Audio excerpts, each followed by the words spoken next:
चाकर बलोच बहुत माहिर तीर अंदाज था। वो मंसूरुल मुल्क की फौज में एक मामूली सिपाही भर्ती हुआ था। ये तीर अंदाजी इसके काम आई और जल्दी ही इसको 50 तीर अंदाजों का अमीर बना दिया गया। बहुत खुश अखलाकी से सरहद पर अपने फराइज सर अंजाम देता था। कभी कभार छुट्टी मिल जाती तो घर भी चला जाता। इसका ख्वाब था वो एक हजारी कमानदार बने। इसकी कमान में 1000 तीर अंदाज हों।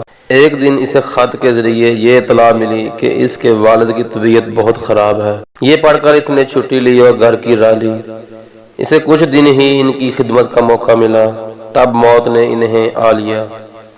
अब घर में कमजोर बूढ़ी माँ रह गई थी। एक तरफ उसका ख्वाब था और दूसरी तरफ इसकी बूढ़ी माँ। फैसला करने में इसको एक लम्हा भी ना लगा। इसने फौज को खैरबाद कह दिया और खेती बाड़ी करने लगा। माँ ने एक लड़की पसंद की और चाकर बलोच की शादी हो गई। जिंदगी खामोशी से आगे बढ़ रही थी जब मंसूरुल मुल्क के यहाँ 10 साल के बाद बेटा पैदा हुआ। मुल्क भर में जश्न का समा था। खेलों के मुकाबलों का इनाकाद किया जा रहा था। इन दिनों चाकर बलोच को भी कुछ फरागत थी तो एक बार फिर तीर कमान उठाने का ख्याल दिल में पैदा हो गया। गांव वालों का भी यही ख्याल था कि इसे इन मुकाबलों में हिस्सा लेना चाहिए। कुछ मश्क के बाद इसका तीर ऐन निशाने पर लगने लगा। गांव वाले इसकी महारत देखकर दंग रह गए। तीर अंदाजी के मुकाबले में जब वो तीसरे मरहले में दाखिल हुआ तो हर तरफ उसके नाम का डंका बज रहा था। इस दिन घर जाते हुए मीर ताहिर ने चंद मुहावजों के साथ इसका रास्ता रोक लिया। वो इस इलाके का दरोगा था। चाकर बलोच, तुम्हारा निशाना बहुत सच्चा है, घोड़े से उतरते हुए मीर ताहिर बोला। चाकर बलोच जानता था कि मीर ताहिर ने किसी खास काम के लिए इसे रोका है। साहब, वो बात कहिए जिसके लिए आपने मुझे रोका है, चाकर ने इसकी आंखों में देखते हुए कहा। मीर ताहिर की मुस्कुराहट गायब हो गई। इसके चेहरे पर रौनक दिखाई दे रही थी। इसने एक रेशमी थैली निकालकर हकारत से इसकी तरफ बढ़ाई। चाकर, ये इस इनाम से बहुत ज्यादा है जो मुकाबला जीतने की सूरत में तुम्हें मिलेगा। ये रख लो और मुकाबले से दस्तबरदार हो जाओ। अगर मैं इनकार कर दूं तो?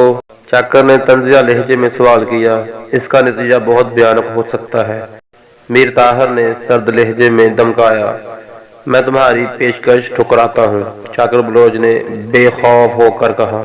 मीर ताहिर कुछ देर इसको गजबनाक निगाहों से घूरता रहा, फिर अचानक लहराता हुआ वहां से चल दिया। मुकाबले का दिन आ पहुंचा और जब इसने अपने मध्य मुकाबल को देखा तो इसकी समझ में सारी बात आ गई।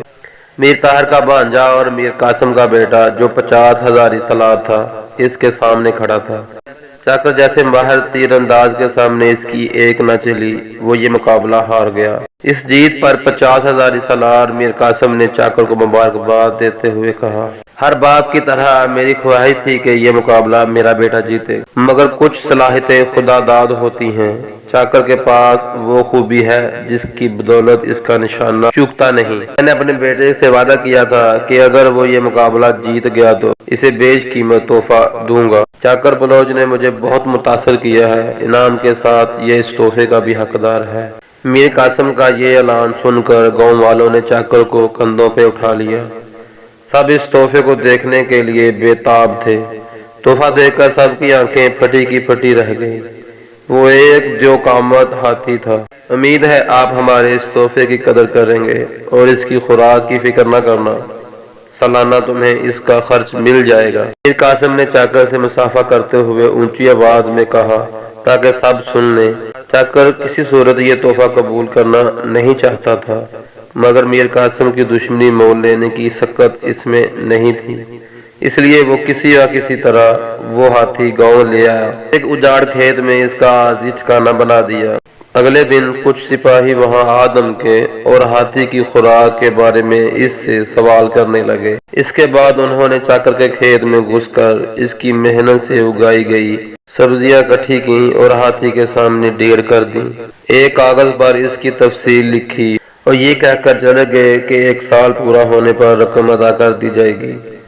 रोज यही करते। चाकर के सारे खेत बर्बाद कर दिए गए। वो इसे तंग करने के लिए कहते, हाथी कमजोर लग रहा है, इसके लिए और खुराक का इंतजाम करो। कभी कहते, साफ नहीं है, इसे नहलाने का बंदोबस्त करो। चाकर और उसके घर वालों का सुकून गारत हो गया। हाथी चाकर के अलावा किसी को करीब नहीं आने देता था, इसलिए सफाई भी इसे ही करना पड़ती थी। जिंदगी बहुत मुश्किल हो गई थी। सारे काम छोड़कर वो हाथी की खिदमत में लगा हुआ था। वो इस बात की अक्सर अपनी माँ से शिकायत करता तो वो इसके सर पर हाथ फेर कर दुआ देती और इसे बताती कि सब्र इख्तियार करने से ज़हमत रहमत बन जाती है।